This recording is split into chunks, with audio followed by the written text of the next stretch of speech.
it recording? Okay, I'm just going to spread this for a minute. So, ready?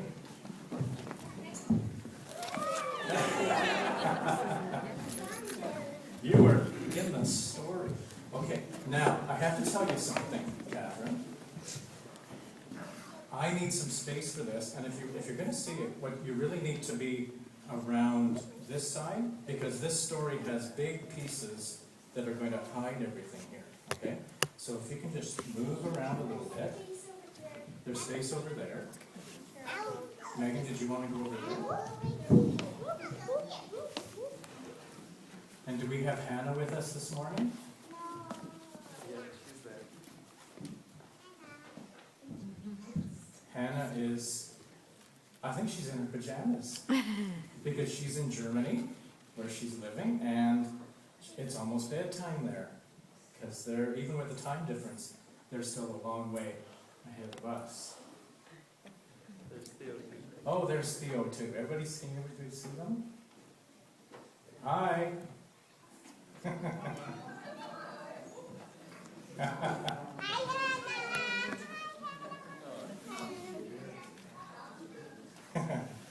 That's great.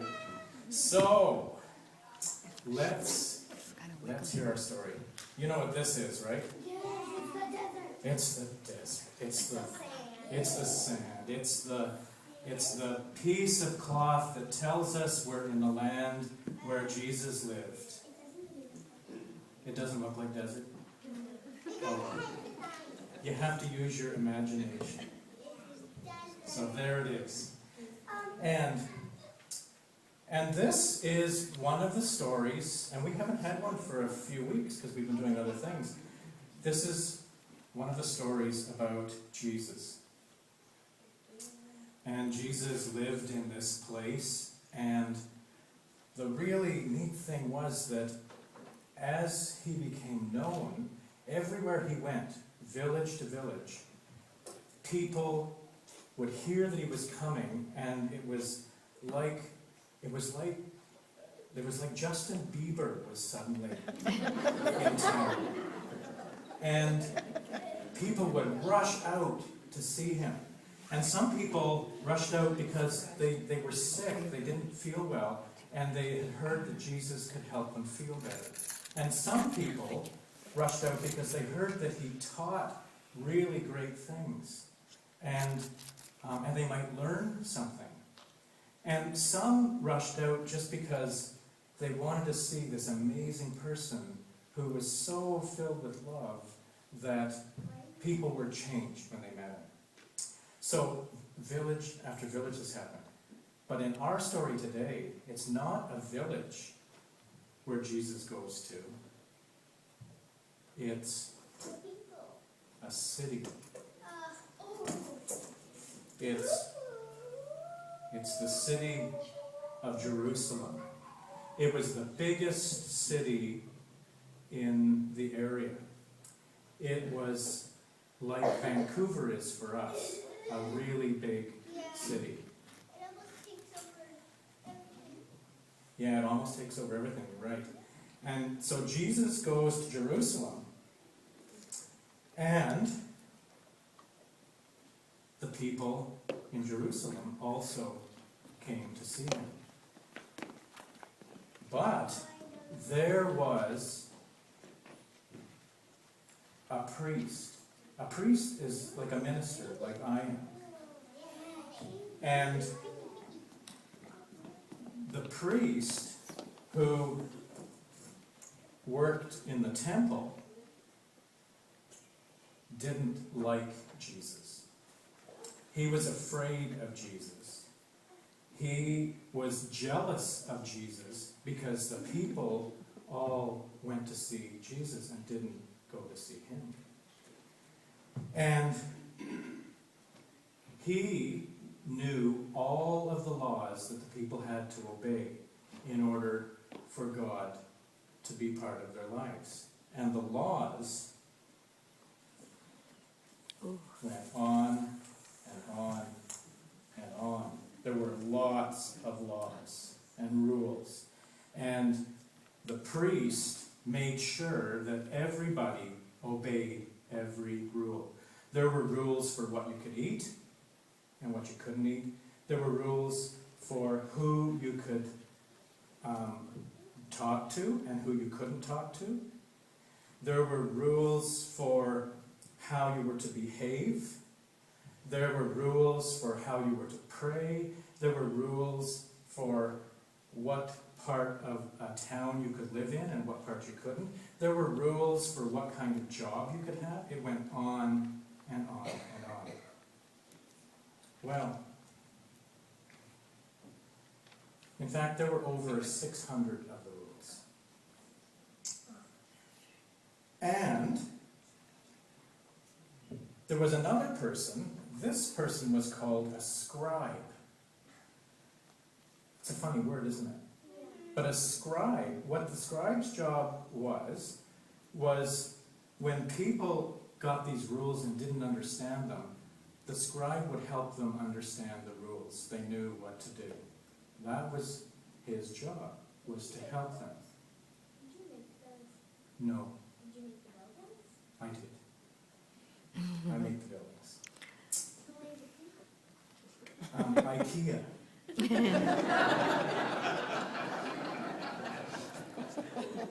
So, what happened was, one day, the priest came to Jesus and started asking Jesus really hard questions about these rules. And he was doing it because he was hoping Jesus would make a mistake, and then he could arrest him and put him in jail. And so he was asking hard questions, and there was a crowd of people gathered around. And as they asked more and more questions, more and more people gathered around.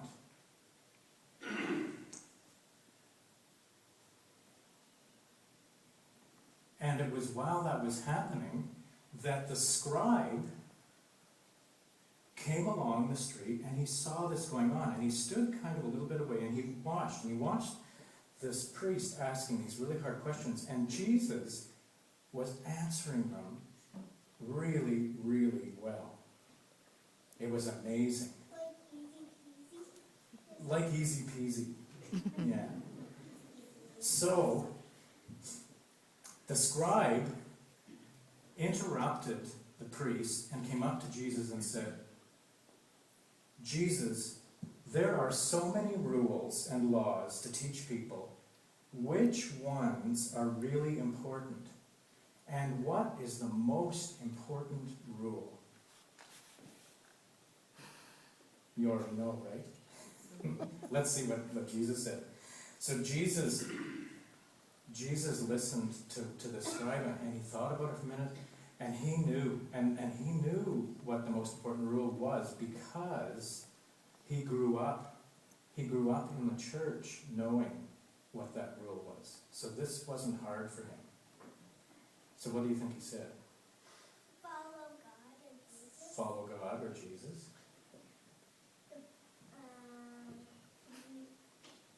Be nice. To be Or maybe nice? nice to keep, like to share peace and love. Share peace and love. Well, this is what he said. The most important rule is love God with your heart, with your soul, with your mind, and with your strength. And the scribe said, yes! Every day that's what I say to people. You are right, Jesus. Loving God is the most important thing to do. And the scribe started to go away, and Jesus said, oh, wait a minute, I'm not finished. And the scribe came back, and Jesus said, there is another important rule that goes along with this one. It is important to love others, not just God, but to love others and all of creation as you love yourself. Now the scribe knew what to tell people. He felt that his work would be much easier. These were the rules to follow. Love God and love each other. The priest must have learned the lesson. Do you think so? I wonder how Jesus felt about being asked so many questions by the priest. How do you think he felt? Scared?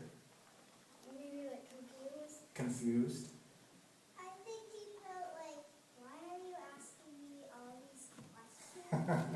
Why are you asking me all these questions? I wonder why Jesus said love was the most important rule. I wonder. What do you think?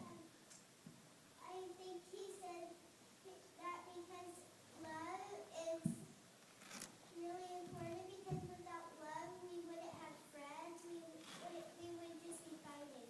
Yeah, without love, we wouldn't have friends, we would just be fighting. Or even if you didn't have love, you wouldn't love anybody. Yeah, if you didn't have love, you wouldn't love anybody. Yeah. I wonder if love is still the most important rule. Yes. Do you think so? It's always going to be the most important rule. It's always going to be. I hope so, Catherine. Well, we're going to sing a song about love, and it's printed in the order of service. And after we sing that together, you can head off to Children's Church. I have a feeling you may be talking about love this morning. And so you can follow the candle up. But let's sing, There's a Song of Love in My Heart. We're going to sing that. Oh, look at this. Your t-shirt is perfect.